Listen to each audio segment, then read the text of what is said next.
Hello students, welcome in 8th maths class. We are going to see new lesson equations in one variable. एका संख्येमध्ये 4 add केले तर ती संख्या मिळते 9.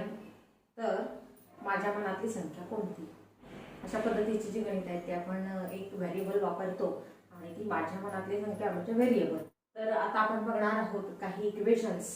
त्यापूर्वी इक्वेशन्स सॉल्व करण्यासाठी काही प्रॉपर्टीज आपल्याला बघायच्या आहेत. एखादं इक्वेशन सॉल्व करणं म्हणजेच त्याच्यामधल्या व्हेरिएबलची व्हॅल्यू फाइंड आउट करणं, त्या इक्वेशनसाठी सोल्युशन फाइंड आउट करणं. आणि हे करत असताना एका इक्वेशन पासून आणखी आपल्याला सोपी सोपी इक्वेशन्स मिळवता येतात. तर ती कशा पद्धतीनं?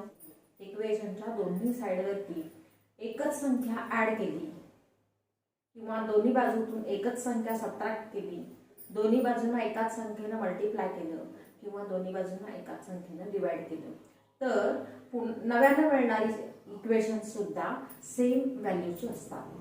त्यामुळं त्याचं सोल्युशन नवीन मिळणाऱ्या इक्वेशनचं सोल्युशन आणि दिलेल्या मूळच्या इक्वेशनचं सोल्युशन सारखंच असतं. तर या प्रॉपर्टीचा उपयोग करून आपण इक्वेशन्स सॉल्व करत जाणार आहोत. आता पहिलं इक्वेशन बघूया आपण. x + 4 = 9. तर या इक्वेशन मध्ये आपल्याला x च्या भोवती ज्या आणखी गोष्टी आहेत +4 आहेत, तर तो +4 आपण जर कमी केला म्हणजे सबट्रॅक्ट केला तर आपल्याला फक्त x राहील या लेफ्ट साईडला. आणि आपण बॅलन्स तसाच राहण्यासाठी जी ऑपरेशन लेफ्टला करू तीच आपण राईटला करणार आहोत. म्हणजे उदाहरणार्थ हे दिलेली लेफ्ट साईड आहे, त्याच्यातून मी -4 केले तर राईट साइड मधून सुद्धा मला -4 करावे लागते. आणि मग लेफ्ट साइडला येतील x + 0. 4 - 4 झाले 0. 9 - 4 झाले 5.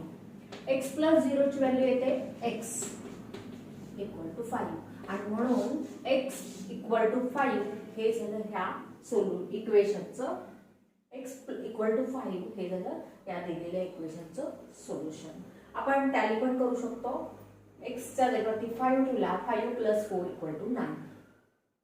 तर या पद्धतीची काही सोपी एक्झाम्पल्स आता आपण बघूया. हे दुसरे इक्वेशन x - 2 = 7. तर याच्यामध्ये आपल्याला -2 आहे x च्या शेजारी, तर तो आपण कॅन्सल करायचा. कसा? तर अपोजिट ऑपरेशन करून. मायनस प्लस मायनस या अपोजिट ऑपरेशन्स आहेत, तसंच मल्टिप्लिकेशन डिव्हिजन या अपोजिट ऑपरेशन्स आहेत. आणि म्हणून आता इथं आपण x - 2 + 2 -2 च्या अपोजिट ऑपरेशन केली, तीच ऑपरेशन राईटला केली आणि आपल्याला आता मिळेल -2 + 2 = 0 आणि 7 + 2 9 आणि x + 0 x झाले = 9. तर x = 9 हे झालं या इक्वेशनचं सोल्युशन. आणखी एक इक्वेशन सॉल्व करूया. x / 3 = 4. आता इथे डिवाइडेड बाय 3 आहे लेफ्टला, तर आपल्याला हा डिवाइडेड बाय 3 जो आहे तो काढून टाकायचा आहे. तर त्याच्या अपोजिट 3 ने मल्टिप्लाय करूया आपण. लेफ्ट साइडला 3 ने मल्टिप्लाय केलं, राईट साइडला पण 3 ने मल्टिप्लाय करायचं. 3 आणि 3 ची डिव्हिजन होईल 1x म्हणजेच x आणि 4 3 = 12. तर या इक्वेशनचं सोल्युशन येईल x = 12. कारण 12 डिवाइडेड बाय 3 4 येतात. म्हणजे आपण टॅली सुद्धा ताबडतोब करू शकतो. 4 टाइप्स डिफरंट आहे. इथे प्लस आहे, इथे मायनस आहे, इथे डिवाइडेड म्हणजे डिव्हिजन आहे आणि इथे मल्टिप्लिकेशन आहे. तर चारही एक्झाम्पल्स वेगवेगळ्या टाइपचे आहेत. लेफ्टला आपण 4x जे आहे त्याला 4 ने डिवाइड केलं आणि राईटला सुद्धा 4 ने डिवाइड केलं. त्यामुळे काय झालं बघा, 4 1s are 4, 1x म्हणजेच x आणि 4 6s are 24 म्हणजे x ची व्हॅल्यू मिळाली 6. याच पद्धतीचे एक्झाम्पल्स आपण 12.1 मध्ये सॉल्व करूया. प्रॅक्टिस सेट 12.1 आणि त्यापैकी question number 1. Each question is followed by the values of the variable. Decide whether these values are the solutions of that equation. x - 4 = 3 आणि त्यामध्ये x साठी व्हॅल्यू दिलेल्या आहेत -1 7 आणि -7. आपल्याला असं करायचं आहे की decide whether these values are the solutions of that equation. या 3 व्हॅल्यू आहेत, त्या 3 व्हॅल्यू पैकी कोणत्या व्हॅल्यूज किंवा कोणता नंबर याचं सोल्युशन आहे. म्हणजे प्रत्येक नंबर आपण इथे ठेवून बघणार आहे एक्स साठी. इथे एक्स साठी समजा आपण -1 ठेवला तर -1 -4 = 3 आहेत का? -1 -4 होतात -5 म्हणजे 3 इतके नाहीत. आणि म्हणजेच x = -1 is not the solution of given equation.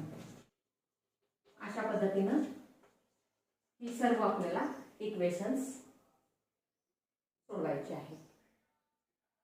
x - 4 = 3.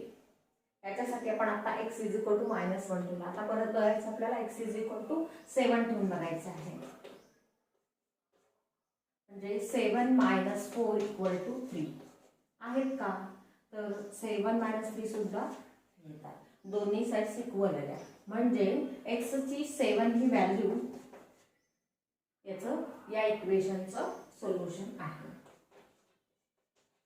Is the solution of given equation. आता -7 साठी बघूया.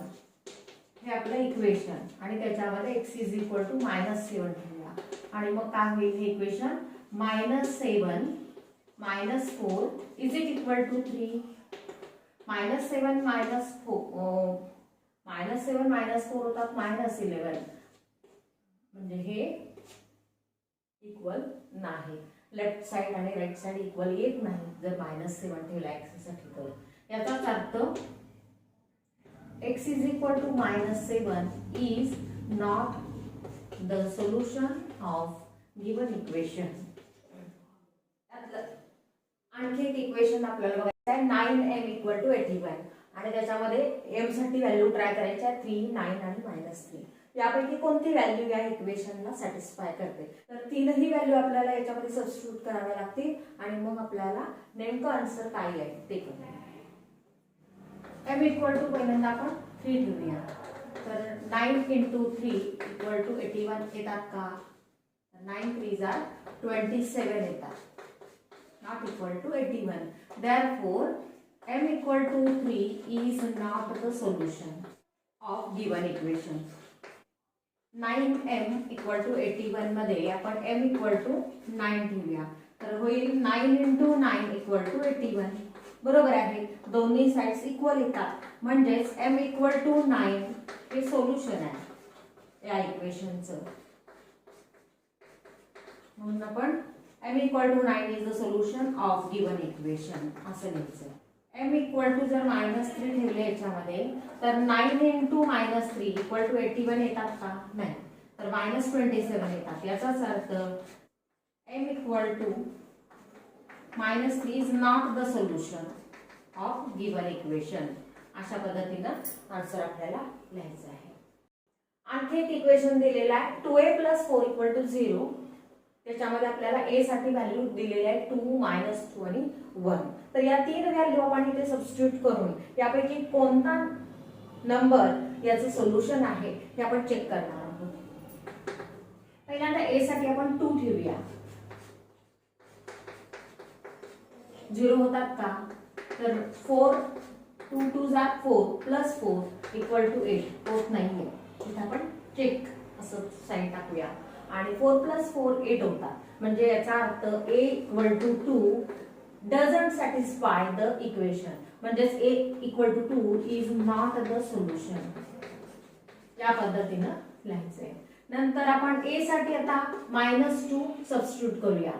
तर 2a + 4 = 0. याच्यामध्ये 2 × -2 + 4 = 0.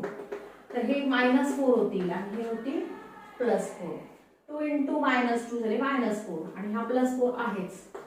तर बरोबर आहे. -4 + 4 0 होतात म्हणजे याचाच अर्थ a = -2 is the solution of given equation. तसं आणखी एक व्हॅल्यू आपल्याला चेक करायची आहे 2a + 4 = 0 मध्ये a साठी आपण 1 ठेवू म्हणजे 2 × 1 + 4. तर हे किती होतात? 2 × 1 2 झाले आणि +4 म्हणजे 6 होतात. तर 0 होत नाही. a ची 1 ही व्हॅल्यू दिलेल्या इक्वेशनला सॅटिस्फाय करत नाही असं लिहावं लागेल. equal to 1 is not the solution of given equation. तर याला ट्रायल आणि एरर मेथड असं म्हणतात. तर दिलेल्या व्हॅल्यू पैकी आपण तीनही व्हॅल्यू सबस्टिट्यूट करून बघितल्या आणि एखाद्या व्हॅल्यू साठी आपल्याला इक्वेशन ट्रू येतं, म्हणजे इक्वेशन सॅटिस्फाय होतं त्या व्हॅल्यूमुळे, आणि म्हणून तो नंबर किंवा ती व्हॅल्यू हे त्या इक्वेशनचं सोल्युशन असं आपण म्हणतो. आणखी एक इक्वेशन आहे या क्वेश्चन नंबर 1 मध्ये, आणि ते आहे 3 - y = 4. तर y साठी आपल्याला व्हॅल्यू दिलेत -1, 1 आणि 2.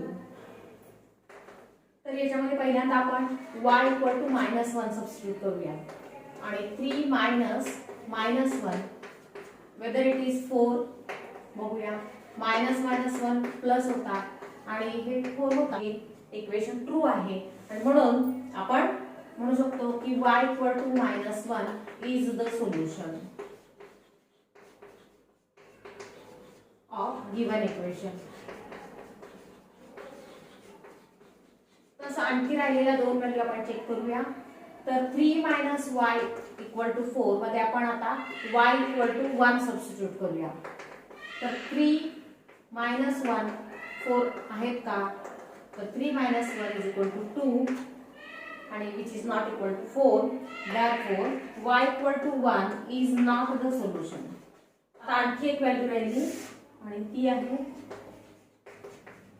y = 2. तर 3 - 2 हे 4 येतात का? तर 3 - 2 येतात 1 which is not equal to 4. Therefore y = 2 is not the solution of given equation.